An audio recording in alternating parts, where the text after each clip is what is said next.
Hello, welcome to uncle Tom tastes. ഇന്ന് പരിചയപ്പെടുത്തുന്നത് Kudavechoor saint Mary's church, ഒരു പിൽഗ്രിം സെൻറ്റർ കൂടിയാണ് കന്യാമറിയത്തിന് നാമത്തിലുള്ള.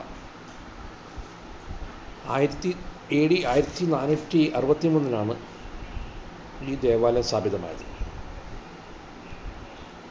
1868 പുതിയ ദേവാലയം കുദാശ ചെയ്യപ്പെട്ടു.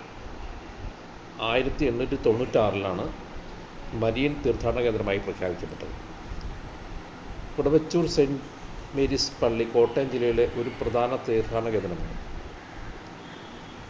കേരളത്തിലെ ക്രിസ്ത്യൻ ആരാധനകളിൽ ഒന്നായി പരിഗണിക്കപ്പെടുന്നു. ഈ പള്ളി ഒരിടത്തോളം ദിവ്യമായ അനുഭവങ്ങൾ നൽകുന്ന സ്ഥലം എന്ന രീതിയിൽ പേരെടുത്തിട്ടുണ്ട്.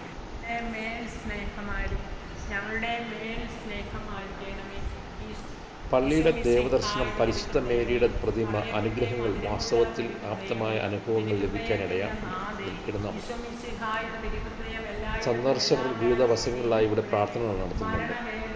കൂടാതെ പല രോഗങ്ങളിൽ നിന്നും നിവാരണങ്ങൾ ലഭിക്കുന്നതിനായി പരിശുദ്ധ മാതാവിൻ്റെ അനുഗ്രഹം തേടി ഈ പള്ളിയിലേക്ക് ആളുകൾ തിരിഞ്ഞു പോകുന്നു.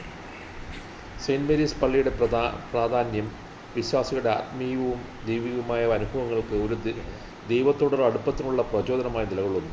കൂടാതെ ഇവിടെ നടക്കുന്ന വർഷാന്ത്യ ഉത്സവം, കുടവച്ചൂർ പെരുന്നാൾ, അതിൻ്റെ ഭക്തി പാരമ്പരാഗതവും വിശ്വാസപരമായ പാരമ്പര്യം നടത്തുന്ന ഒരു വലിയ ആഘോഷമായി മാറിയിട്ടുണ്ട്. ഇത് ഒരു പ്രാർത്ഥനാ കേന്ദ്രം മാത്രമല്ല, വിശ്വാസികൾക്ക് ശാന്തിയുടെയും ആത്മീയ ഉണർവിൻ്റെയും വഴി കാണിക്കുന്ന സ്ഥലമായിട്ടാണ് അറിയപ്പെടുന്നത്. വിശാലമായ സൗകര്യങ്ങൾ ഒരുക്കിയിട്ടുണ്ട്. പഴയ പള്ളിയാണ്, എന്നാലും നൂറ്റാണ്ടുകൾ 560 വർഷമായിരുന്നു ഏകദേശം.